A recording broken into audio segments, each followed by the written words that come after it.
Produção Sala 7, coprodução La Luce Filmes, realização Secretaria Municipal de Cultura, Lei Paulo Gustavo, Ministério da Cultura e Governo Federal Brasil, União e Reconstrução, logos da Sala 7 e La Luce Filmes.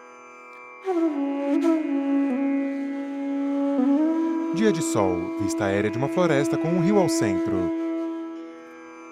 Percorre-se a floresta de cima. Aproxima-se de algumas árvores. Trilhos de trem passam no meio da floresta.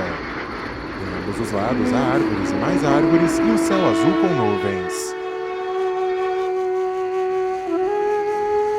Aos poucos, tudo fica escuro. Uma mulher branca com rugas no rosto, de cabelos e olhos castanhos. Que a extinção dessas comunidades foi bem rápida. Uma mulher indígena com cocar. Muitos morreram sem ter lugar para ser enterrado. E eles serão exterminados. A existência de caingangue já é praticamente inexistente. E muita gente, muito indígena, morreu ao tentar sair. Aqui era lotado de caigangue, certo? E aí, tanto que eles morriam em massa, né? Eles eram massacrados em massa. Sobre o rio no meio da floresta, lê-se o título Em Terra Caigangue. Um resgate da memória coletiva e as lendas sobre o cemitério indígena de Araçatuba. Vista aérea da cidade de Araçatuba, interior de São Paulo, Brasil. Ângela Liberati, pesquisadora e historiadora, a mulher com rugas no rosto. Que há uma presença caingangue nessa região, isso já é comprovado e é um povoamento denso. Não seriam só algumas comunidades, existia bastante caingangue na região. Existiu um período na história do Brasil, no começo da República, que a ideia, inclusive a criação do SPI, né, Serviço de Proteção ao Índio, pelo Afonso Pena, era a ideia de que o indígena deveria ser integrado à comunidade branca, né? Então esse já é um pressuposto muito ameaçador, porque para você integrar você tem que destruir uma forma de vida que é muito mais antiga do que a sociedade branca está propondo, né? Então as resistências, por isso que a gente ouve muito falar em violência, né? Porque as resistências são maiores, porque o indígena quer continuar com a sua forma de vida e existe uma política pública para inserir esse. Então, o que se faz não é proteger, o Serviço de Proteção ao Índio não era a proteger para o branco, seria integrar, né? E não é o que eles querem, então aí as resistências são maiores, né? Muitos indígenas resistentes, não só dessa região, porque é uma política que é uma política federal, né? Porque o SPI era um órgão federal, muitos indígenas, eles serão aldeados. Então, o caso, por exemplo, de Catu, mesmo lá em Tupã, alguns aldeamentos, aldeamento no Mato Grosso do Sul, era quase que uma prisão. E Catu a gente na sociedade branca chamaria de prisão, porque eles não podiam sair dali, tinha uma fiscalização rigorosa e muita gente, muito indígena, morreu ao tentar sair. Tá? Então, quando cabia mais indígenas, eles colocavam, que é no caso dos Terenas, por exemplo, né, que é uma etnia muito diferente da etnia caingangue e foram aldeados também em Icatu. Tá? Então, com o tempo, essa convivência foi melhorando, mas não é que foi a vontade do indígena formar essa comunidade para poder continuar vivendo, né, as características da sua cultura. O início dessa construção dessas aldeias, esse aldeamento, foi porque o homem branco entendia que ele tinha que isolar o indígena que não aceitava ser aculturado. Então, o indígena, nesse século XIX, ele também passou por vários processos de aculturação.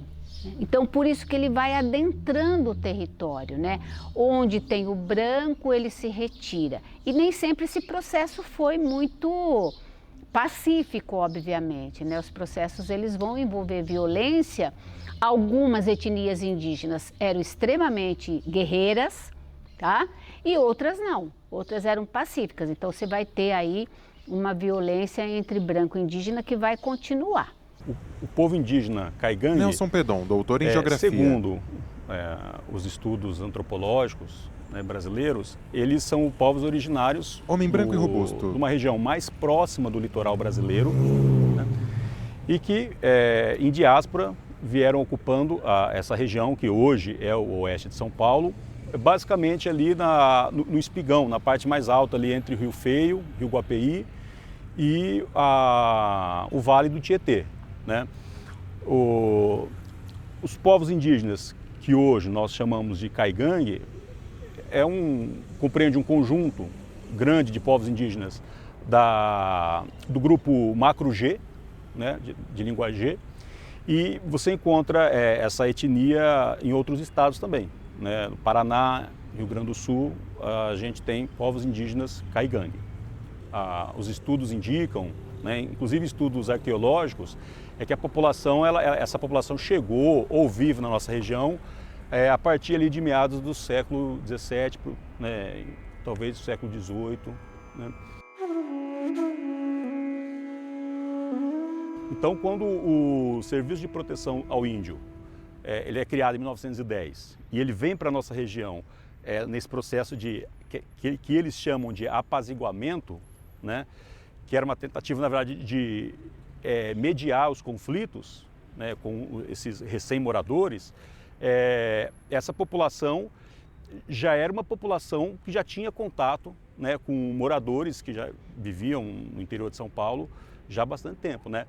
Esses caigangues, eles resistem, né, a essa invasão branca e eles serão exterminados. Até porque essas terras, elas estavam começando a ser vendidas pela Companhia Inglesa de Terras, que é a companhia que vendia terras na região, e havia uma busca pelas terras, mas desde que não houvesse indígena, porque sempre o indígena apresentava aí uma resistência, né? Então isso já está comprovado que há essa aí. E a extinção ou a fuga desses indígenas caigangues daqui ocorreu na década de 1900, 1910, por aí. Porque quando a gente já tem a elevação de Araçatuba como município, a existência de caigangues já é praticamente inexistente. Ele foge, porque senão ele vai ser massacrado, como ocorreu também. Então, o processo de ocupação do estado de São Paulo é complexo, porque não é construir a estrada de ferro. Sim, onde passavam os trilhos, onde vai passar os trilhos e no entorno, é esse processo que expulsa e massacra os indígenas. Então, é uma combinação de que o branco chama de progresso, que é a ocupação econômica dessas terras, são terras que serão negadas aos indígenas e que eram terras indígenas. Então, como há uma recusa em sair, você vai ter confronto. Juvenal Pazian, autor da Bandeira de Araçatuba, idoso branco e calvo. A Rua Marcílio Dias, ela iniciava aqui. Daí para frente era o embarcadouro de gado da Estrada de Ferro Noroeste do Brasil. Por isso, esse trecho da estrada, da rua, era considerado estrada boiadeira, porque as boiadas vinham e aqui tinha um pé de paineira muito grande. Então os boiadeiros faziam as suas paradas aqui embaixo desse pé para fazer a alimentação deles, etc., enquanto aguardavam o embarque do gado para poder ser transportado para o destino, provavelmente frigorífico em Linz e em outra cidade por aí. E, na verdade, houve em dois momentos distintos, e aí as informações foram se cruzando. Edna Flor, vice-prefeita, idosa branca de cabelo curto. No primeiro momento, eu trabalhava na Prefeitura Municipal, isso no final da década de 80, 82, na verdade, até 88 eu fiquei, e ali naquele local onde diziam que era o cemitério, naquele local era uma secretaria de obras da Prefeitura Municipal. E havia ali uma paineira, né? E os servidores tinham um certo receio dessa paineira, porque diziam que sob aquela paineira teria sido enterrada uma noiva e tinha toda uma história a respeito disso. Então, foi a primeira vez e até, talvez, né, coincidência ou não, alguns servidores que eram repreendidos e estavam lá de suspensão, não iam para casa, tinham que ficar lá aguardando segunda ordem para voltar ao trabalho, eles eram colocados na paineira. Então, isso foi algo que marcou, num primeiro momento, sobre esse local. O que eu me lembro, assim, contava a história que aqui foi o primeiro cemitério oficial de Araçatuba, porque antes disso, as pessoas que morriam ou eram levadas para as suas cidades, suas terras de origem, ou sepultadas aleatoriamente. O prefeito de então transferiu, encerrou a atividade do cemitério aqui e criou o Cemitério da Saudade, lá na Avenida da Saudade. E os restos mortais das pessoas que estavam sepultados aqui foram trasladados lá para o Cemitério da Saudade. Houve um processo de retirada dessas ossadas, né?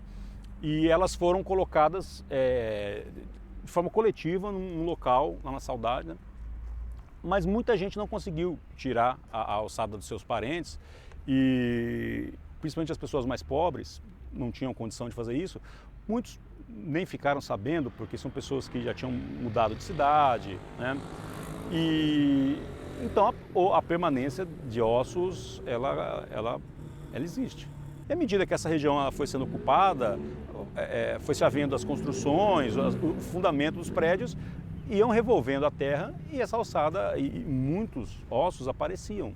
Aí um dia minha avó resolveu pedir para os meninos, né, que são meus tios, plantar mandioca. Regina Castro, moradora. Eles foram plantar e eles acharam ossos humanos no quintal. Mulher branca e grisalha. A minha avó ficou tão assustada e ficou sabendo que ali foi um cemitério. E num 3, 4 dias ela mudou de lá.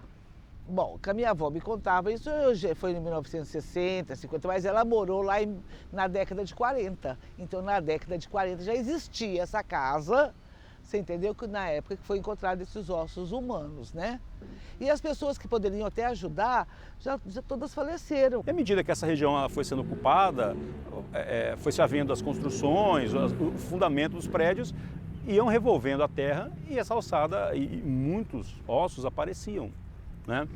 Então, eu acho que isso criou, né, no imaginário, principalmente dos moradores dos arredores aqui, essa imagem de que seria um local com ossos, né, com crânios expostos e provavelmente se alimentou aí uma série de imagens, né, que povoam, principalmente os moradores, né, mais antigos, né? Não ouço isso de pessoas mais jovens assim. O prefeito de então era o Joaquim Geraldo Corrêa, resolveu transferir o almoxarifado da prefeitura, lá da onde hoje funciona o poupa-tempo municipal, para cá. Para isso foi feito um primeiro passo, foi feito a murada, né, todo o contorno. E no abrir os alicerces para construir o muro, foi encontrado muitos ossos ainda, que foram levados depois para o ossuário do cemitério da Saudade.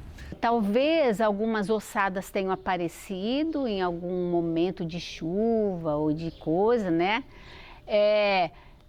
Existia os confrontos entre brancos e indígenas. Nessa região aqui, os fazendeiros interessados em comprar terra, eles não vinham diretamente, eles compravam a terra de longe, para depois fazer o registro, mas eles mandavam o chamado bugreiro, né? Que é o matador de índio, né? Que vem. Então pode ter tido confronto e pode ter enterrado alguém, inclusive a possibilidade de ser um indígena ali, pode. E aí, por um motivo ou outro, começam a aparecer alguns ossos, ou pode ser osso de uma pessoa só, que tenha morrido, porque ali era uma região bem isolada da cidade, o centro da cidade era ali onde está atualmente aquela estação velha ali, o museu e tal. É um caminhar até aquela outra região, né? E era mato, tá? Então pode ter acontecido isso, mas eu não sei de onde vem. Quando a gente não consegue comprovar, vira lenda, né? Eu ouvi falar que aqui se transformou num cemitério exatamente por conta de ter sido um cemitério indígena. A administração municipal da época, que eu não me lembro, não é que não me lembro, eu nem sei quem era, entendeu que, por já ser um ponto de sepultamento, deveria oficializar como cemitério de Araçatuba. E assim foi feito e durou muitos anos. E os ferroviários antigos, que eram bem mais velhos que eu na época, sabiam mais um pouco de história. E era deles que eu ouvi a história de que aqui começaram a enterrar os índios, não só os índios, Caingangue, se não me engano, também com os brancos, porque a luta era entre os dois, brancos e índios, né? Os índios não queriam perder a área dele e os brancos queriam assumir a área aqui. Então é onde nascem as crianças, onde se faz a comida, onde se constrói a casa, onde se enterra os mortos. É um processo só. Não há, o indígena ele não secciona o espaço geográfico, né? Nesse espaço vai ser a religiosidade, nesse espaço vai ser a política, como faz a sociedade branca. Tudo ocorre, tanto que nas aldeias você tem o centro da aldeia, onde ocorrem as questões coletivas, tudo que é coletivo ocorre lá, mas também se mora lá, faz as festas, é tudo no mesmo espaço. É por isso que o espaço é muito importante para o indígena, né? Não é uma questão de você poder trocar por um lugar mais rico, que tenha mais recursos. Eu não acredito, do que eu estudo, do que eu leio, que a região ali onde se afirma que era um cemitério indígena, que pudesse ser um cemitério indígena. Eu acredito que pode ser um cemitério branco e que mais para frente, porque ali, quando Araçatuba começa, tudo ocorre ali na região em torno dos trilhos. Se você pensar a localização onde se afirma que é o cemitério indígena, da Praça Rui Barbosa tem uma distância para uma vila pequena, né? É distante. Então, é muito mais próximo da cultura do branco se afastar dos seus mortos e colocar o cemitério numa região, né, periférica, do que da comunidade indígena. Porque se tivesse um cemitério indígena, provavelmente a aldeia estaria no mesmo local. E eu não tenho notícia de que isso tenha sido escavado lá. Talvez pudesse fazer aí um movimento, né, na cidade de fazer escavação no local para confirmar isso, porque afinal é a história da cidade, né? Eu não acredito que ali tenha sido cemitério indígena, não há nenhuma comprovação disso, porque o índio fica junto com seus mortos, ele não se afasta. E também muito bonita essa história, porque quando essa paineira floria, ela ficava muito linda. E aí as pessoas diziam que isso sempre ia acontecer, que mesmo que cortasse essa paineira, ela iria brotar, porque sob ela estava a tal noiva. Então essa história a gente escutou por mais de 20 anos, enquanto ficamos ali no prédio, né, no imóvel da Acrepom. Luana Guarani, indigenista, mulher indígena. Nós, na maioria, nós indígenas, nós enterramos os nossos no terreno da nossa casa, como seria um guardião, tá? Ele encantou no nosso entendimento e ele vai nos guardar. Aquilo ali seria como a carne, o objeto que a gente guarda e sabe que a terra vai cuidar também. Eu sinto, mas eu sinto em vários lugares a morte do meu povo aqui. Naquela época não tinha um lugar específico da entrega dos corpos, mesmo porque eles não eram mortos naturalmente, né? Acredito que depois de mortos faziam uma vala, porque como que os funcionários da linha férrea iam desovar esse corpo? Ter um cemitério, aquele onde hoje nós levamos os nossos para velar, para chorar, para conversar, para rezar, não. Eu lembro que quando eu cheguei em Araçatuba, tinha sim um cemitério, mas um cemitério dos não indígenas. Que apesar que eu parto da premissa que todo mundo é indígena, tá? Quem nasce no Brasil é indígena, uns mais, outros menos, mas é indígena. Agora, daquela época, muitos morreram sem ter lugar para ser enterrado. Eu sei quem eu sou. Eu sou da terra Brasilis, Brasil. Eu sou indígena. Eu sou Cunhã Parapotê, professor. E você, quem é? Me conte. A gente não pode ser o tiquinho do espanhol, o tiquinho do português. Porque a nossa base é Brasil, e Brasil é terra indígena. Então a gente tem que começar a falar sobre isso. Não falar que é descendente de colonizador. E o Brasil é essa coisa linda, é essa mistura, desde que não fortaleça nem o silenciamento e nem o apagamento da nossa história. O que a arqueologia da nossa região aponta é que os cemitérios dos indígenas, né, da população caigangue, do povo caigangue, eles tinham uma estrutura na forma de montículos funerários, né? Muitos desses montículos, inclusive, foram confundidos com formigueiros em áreas de fazenda e foram destruídos, né? A própria localização também, a gente está numa área aqui que é uma área de várzea do Machado de Melo, tá? É uma área úmida. Acredito que o caigangue ele escolheria áreas mais altas, né? Porque existia um cuidado, né, com o defunto, né, que existia. Não é à toa que ele era enterrado com os objetos dele, né? Porque se acreditava que no mundo espiritual, se ele precisasse daqueles objetos, para ele não precisar ficar vagando, ele encontraria aquilo, né, no local, né? Manifestação, ou sobras, ou restos, enfim, qualquer indício de um povoamento, uma ocupação ou alguma estrutura indígena nessa região, eu acredito que isso apareceria nos relatórios da NOB, né, da Companhia Estrada de Ferro, do Norte do Brasil.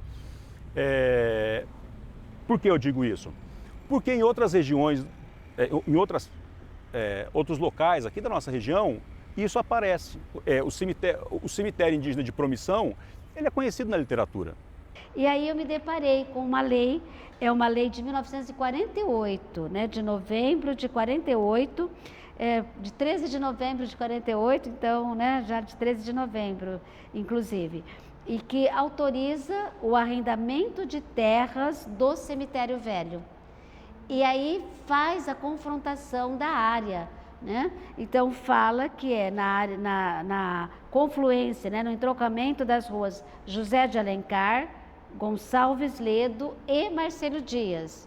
E aí, se você pega o perímetro da área, coincide exatamente com essa área sobre a qual nós estamos falando, onde está o arquivo municipal, onde se instalou a Crepom, né? Então, e essa lei, ela autorizava o arrendamento para a construção de indústrias, tipo de uma incubadora de indústrias, porque era uma lei de um período pequeno, era por 5 anos, as indústrias poderiam se estabelecer ali nesse arrendamento. Então, é a primeira vez que eu me deparei com um documento escrito, uma lei, né? Não é um documento extraoficial, um documento oficial, uma lei, né? Em que ela, então, faz uma remissão ao cemitério velho e coloca a localização dele. Então, você faz uma pesquisa e descobre um fato. Um fato que você lê num jornal, sei lá, da década de 1930. Para você comprovar aquele fato, você tem que ir no documento da prefeitura ou da legislatura, ou até da delegacia de polícia, ou no cartório de registro, só que esses documentos não existem. Então, fica muito difícil para o historiador afirmar, é assim. Fui procurar saber, pela parte histórica, no papel, na biblioteca, na internet, o que havia ocorrido, além do massacre por conta da linha férrea. E, pasme vocês, não encontrei, foi nada, nada.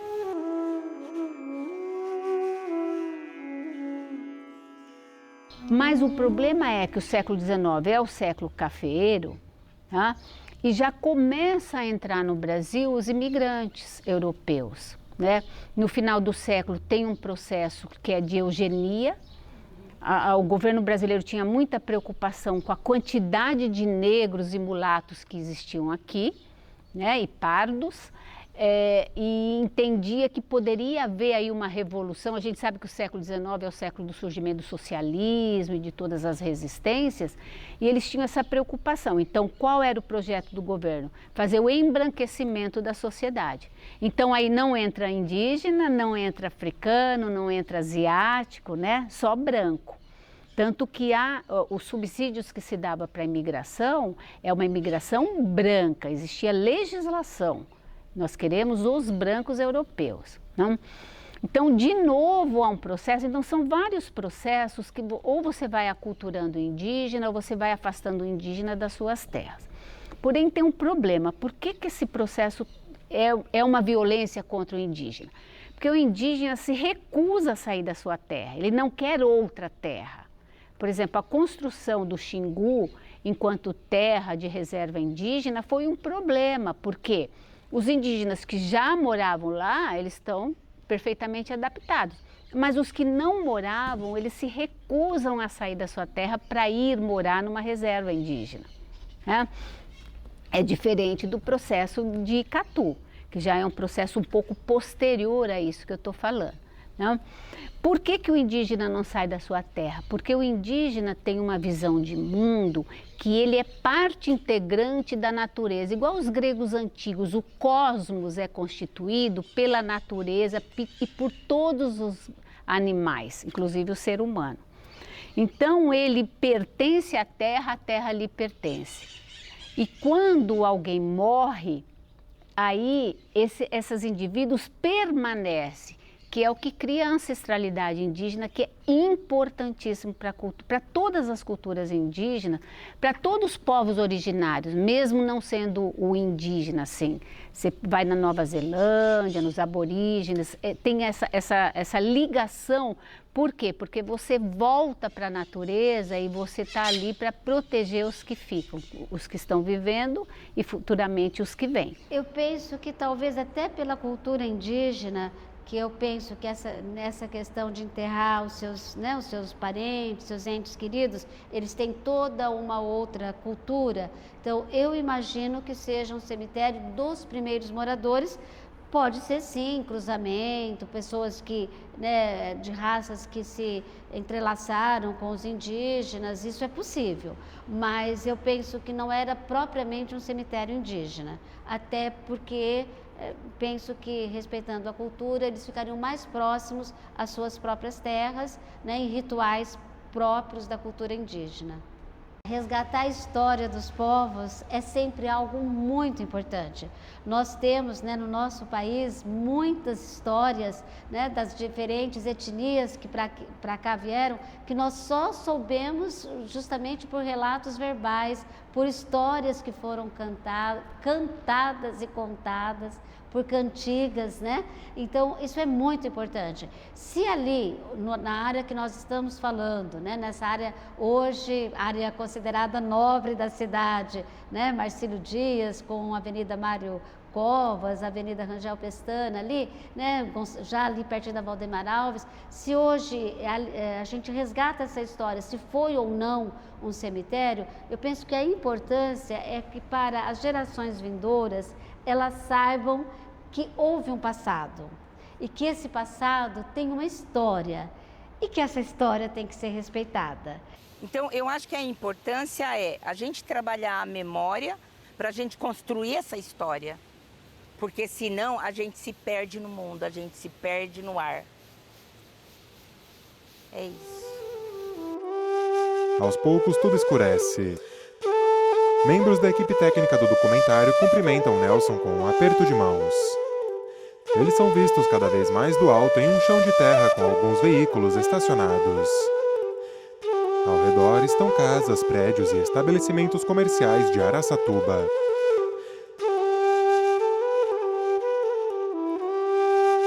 Mais ao fundo, vê-se a linha do horizonte.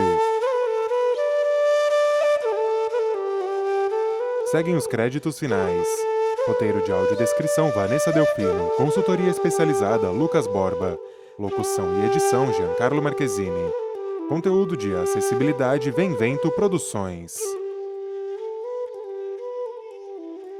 Desistam de saquear nossas terras, porque quando suas fumaças de epidemia tiverem matado a todos nós e vocês construírem cidades sobre nossas pegadas esquecidas na floresta, vão destruir a si mesmos.